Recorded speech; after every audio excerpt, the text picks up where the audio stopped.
Kapag nagdadasal tayo, wag lang natin sabihin sa poong Nazareno kung ano ang gusto natin. Mamaya, bago kayo umuwi, tingnan nyo siya na parang tahimik, pasan-pasan ng krus, puno ng pighati at parang nag-iisa.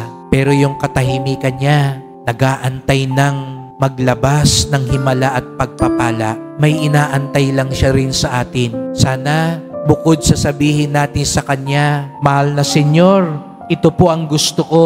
Sana wag kayong uuwi ngayon na hindi masasabi ang tanong na ito, "Mahal na Senyor, ano po ang gusto ninyo? Anong gusto ninyo sa buhay ko ngayon?